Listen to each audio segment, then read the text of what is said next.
Well, good morning, Angelo. It's so great to see you. I haven't seen you in quite some time. Good You're morning. living Yeah. down there in sunny Florida now, right? Yeah, it is sunny and it's in the 60s, so that's our winter. It's in the 60s. Oh, it's Actually, I actually got a little cold. It got down to the high 30s, but yeah, that's very cold. that's So unusual. I want to tell our viewers that my name is Aviva Sokolsky. I'm one of the coordinators of the Rockland Arts Festival for all these years. And it's been a really exciting journey so far. And I'd like to introduce an award-winning playwright, an author, and now painter No painter. who was born in the Bronx, born in Manhattan, and lived in the Bronx growing up. In the Bronx, yeah. Yes. And he moved to Rockland, and that's how I met him on the Penguin board. hmm And good morning, Angelo. Yes, good morning. Good morning. Things are going well here. How are things going up in Rockland? I don't know. I don't live in Rockland anymore. Oh, that's right. That's right. You did move. You did move. Yeah, well, our weather reports down here, not to spend too much time on that, are full of snowstorms in the Northeast or something. That's just what we see down here. Yes. Well, that's why I have cousins who fled to Florida and Okay. other relatives. So there were, as I was just saying to you in our introduction conversation, I have known you for quite some time, but there were many things that I wasn't aware of and was like kind of proud to see all these accomplishments and things that you have done. Um, I also saw, which I didn't know, was that you had a corporate career in communications. Mhm. S- Yeah, as a kid, I did a lot of reading, and I decided that I want to be a writer one day, next John Steinbeck or whatever.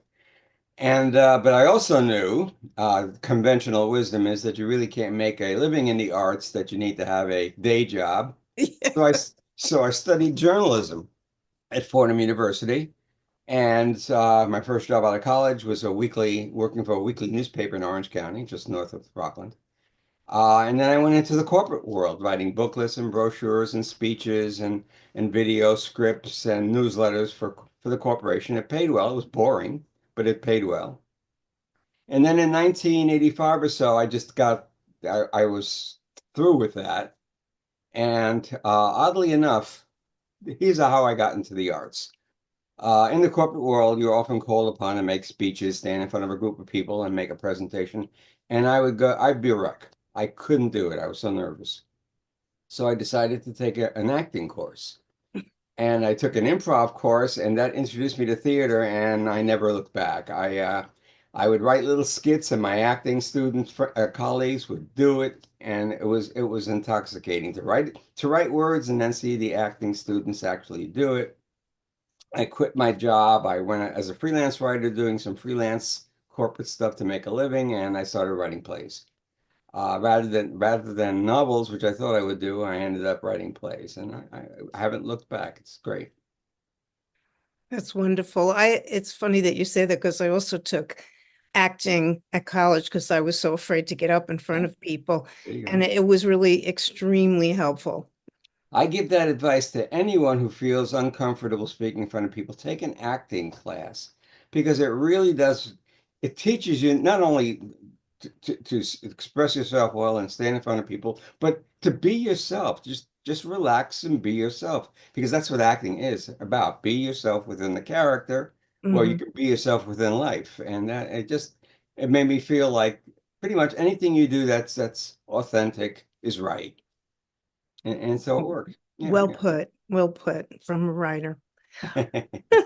Okay. So I also saw when I was looking at your background that you did quite a few play adaptations, and quite a few of them were involving or about um, American history and hmm legends.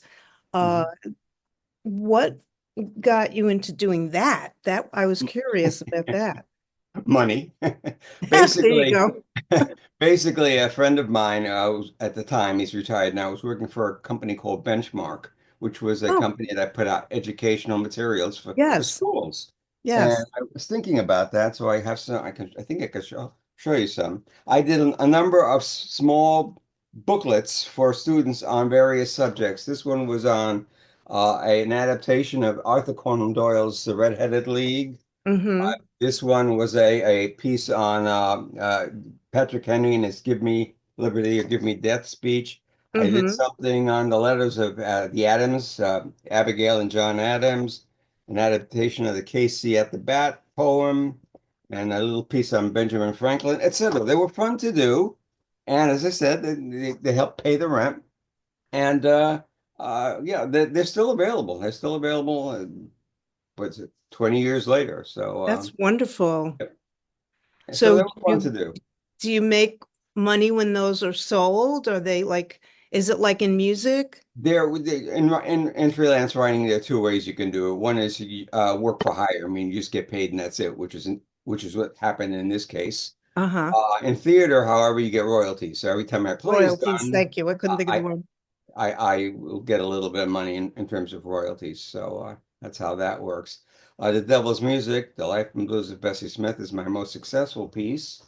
I'm full of show and tell here today. I Okay. love it. I love it. That's And this is perfect. a poster from, should I Hold get it back a little bit from the computer. There you go. yeah. This is a poster from George Street Playhouse, one of the really important regional theaters where the Devil's Music was done, starring Mickey Braden. You know Yes. Mickey Braden, and directed by Joe Brancato, the artistic director of Penguin Rep, and he actually inspired the entire project. So that Wow. was a good experience. Over a 20-year period, I think we had about 25 major productions around the US and Canada. It was a really exciting ride. And Did so that I go to feel like Europe as well? no, we Oh, haven't, we never got to Europe. I've had some other plays done in Edinburgh and other places, but Devil's Music never got there. What happened was COVID came along. You know what, yes. COVID just killed theater for a couple of years. Yes. And we haven't really been able to jumpstart it and get it going again. We're working on it, but right now it's asleep, I guess, resting. That's okay. That's okay. Hmm. Sometimes when you bring these things back to life again, get a little tweak in there, it's like, Yeah, oh, because you haven't looked we at it have to find before. a Bessie and get started again. Yeah. Oh, Mickey was so good in that role. She was most of not 90% of the reviews and we got very positive reviews for the play. 90% of it was due to Mickey's performance. I mean, she just knocked a home run. She got standing ovations every night. She was amazing. Absolutely. And did your interest in American history begin in high school? I don't know that I recall when it began, but I've always been interested in American history and bringing historical figures to life. I'm working on a play now involving Thomas Edison, and so we'll see if that goes anywhere. So I've always had an interest in history, and I like documentaries. I read nonfiction. Mm-hmm. I'm working on a piece on Benjamin Franklin. I've been working on that for years. It's really complicated. He was a very complicated man, Yes. accomplished and complicated. So I like history. I think one of the failures of our educational system is to, in my humble opinion, and maybe I don't know what I'm talking about, but to emphasize the importance of history. If we don't learn from history, we make the same mistakes. And so Mhm. history is important. That's as far as I'll take it. Totally understand. Did you ever Okay. go to the Edison Museum in Edison, New Jersey? I didn't know there was one. Oh Oh, my okay. gosh. All right. Good. Yes, Thank you. that's a good Yeah. thing to know. They'll send you information. And Jeff and I had recently gone there, and I've been there before. I love it. It's very, very visually inspiring, and his library is magnificent. Like you can, I'm sure they would send you information. Yeah. I'll Yeah. check it out, definitely. Thank you. Or when you were in the area come summertime, Yeah, it that's would be something worth your while to go to. that's terrific. Thank you. You're very welcome. Um, so tell me a little bit about how playwriting for dummies uh, came about.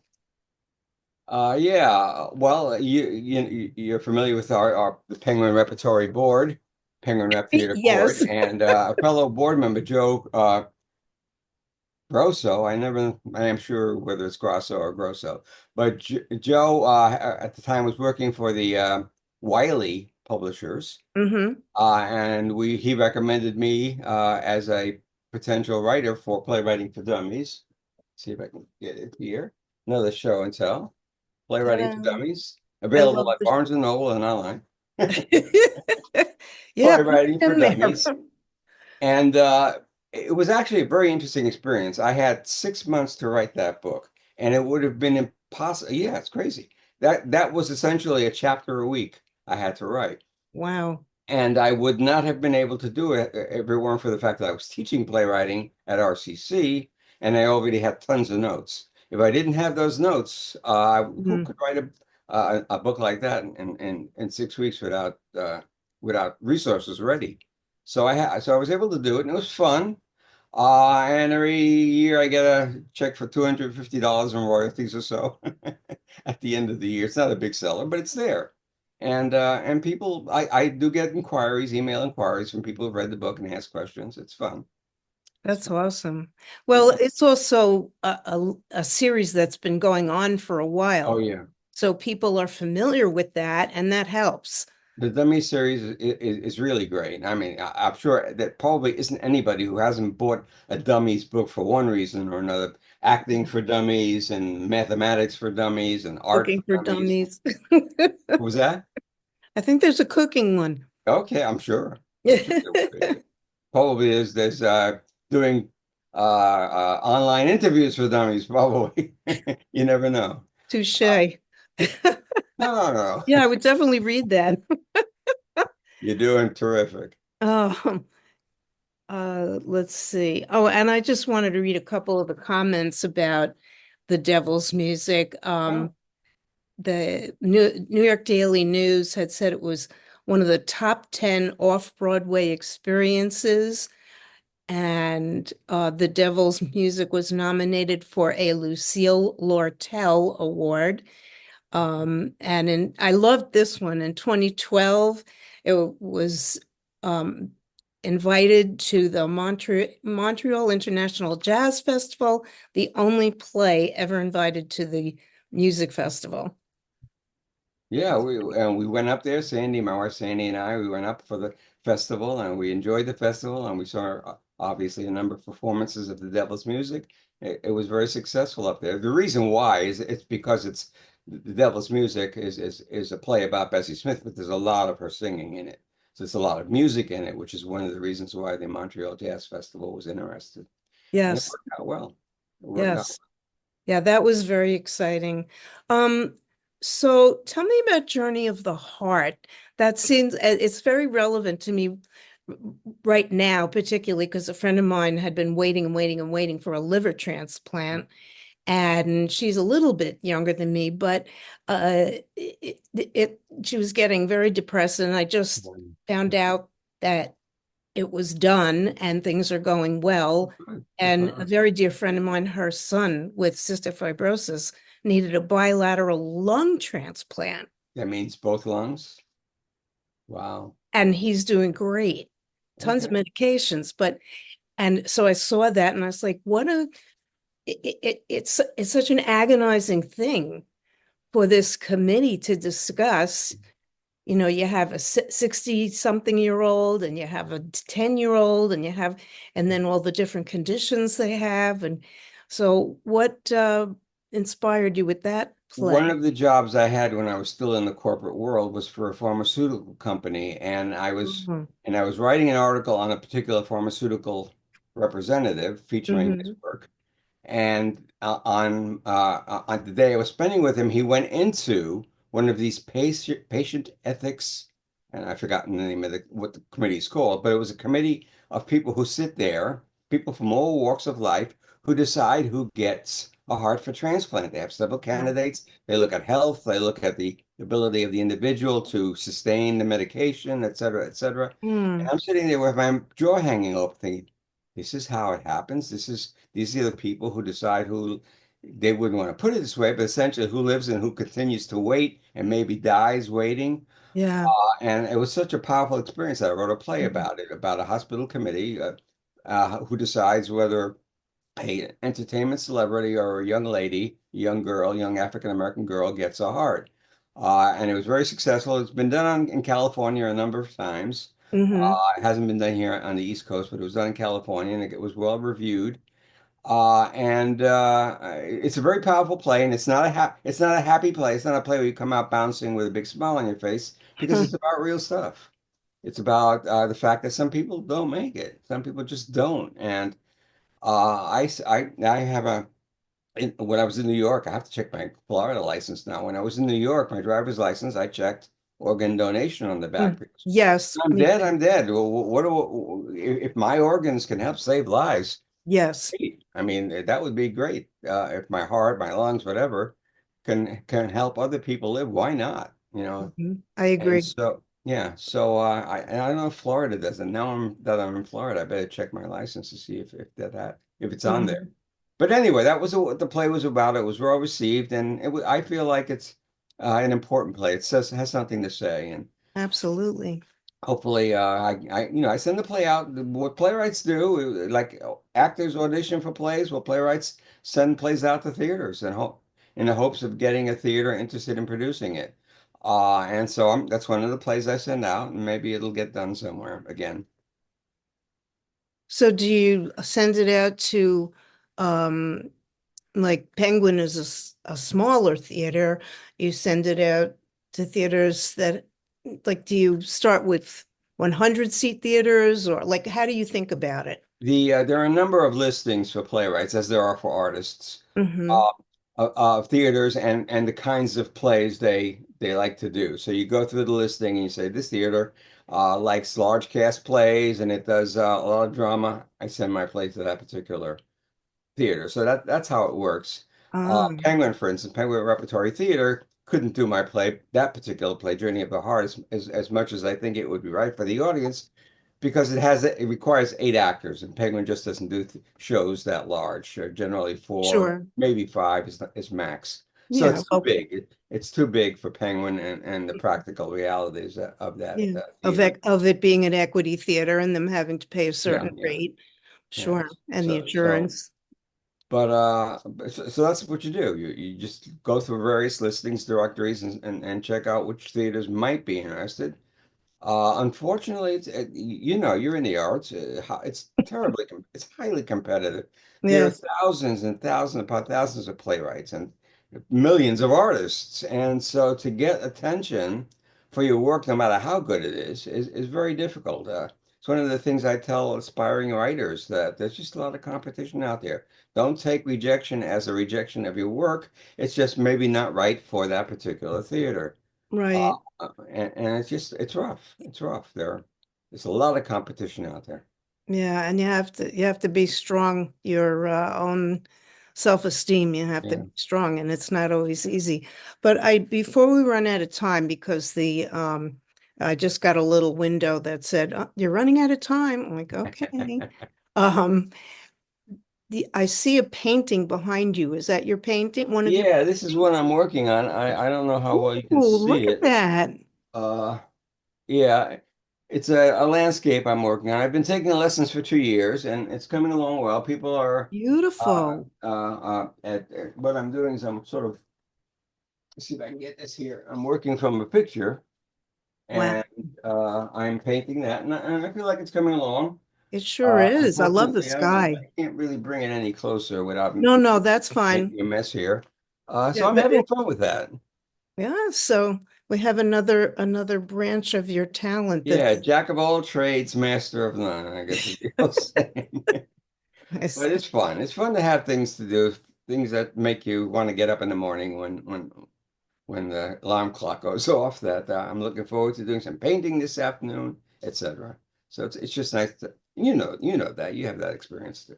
Oh my gosh, yes. I like to do so many things, and people would say, "What do you mean you're so busy? You're retired?" I said, "You have no idea." And it's like I'm just as busy as I ever Yeah, was.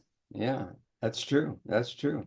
And studies show that if you're busy and doing interesting things and keeping active and keeping fit, you live longer and you have a wonderful life.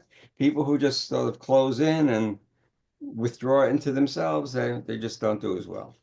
I you're right on the money. Yeah. So on that happy note, yeah, it was wonderful to spend some time with you. Thank you. Please give Sandy my best I regards. will. I will.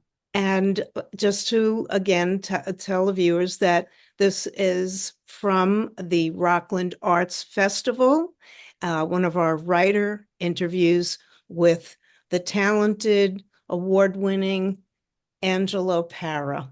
Oh, and could you please put your website in the chat so that people could see it in case you Okay. want anybody to Yeah, go I'll there? do that. It's woefully behind schedule, out of date, but Me too. yeah, I know it's on the list. I know it's on my list too for years now to get to it and update it. But okay, sure. Yeah, do that now so that because I'm gonna wind up the recording. Okay. You want people to see it. Oh, do it right now? Oh, Yes. I don't even know what it is. I'd have to look it up. Oh, okay, no problem. That's how far behind I am. I couldn't even tell you what it is. It might be my name, angelopara.com, but I'm not sure. Let's see, what does it say here? I think it is angelopara.com. But it's just so out of date. It'll give you a little idea of what I do, but Yeah, yeah. I know some of the things say that you're still president of something in a yeah, Hudson president of the Valley Board of Penguin. I'm no longer president, professional. Yeah, still on the board, but no longer. yes. Well, it's it's just wonderful to catch up with you, and Sure. I hope Thank that, you. Thank you for thinking of me. I appreciate it. oh, my pleasure. And I will give you the information regarding uh, where you could see this Yeah. and how to, yeah, hopefully I can send you a copy. Okay. Thank you. Okay. All right. Thank you. Take care. You too. Bye. Bye.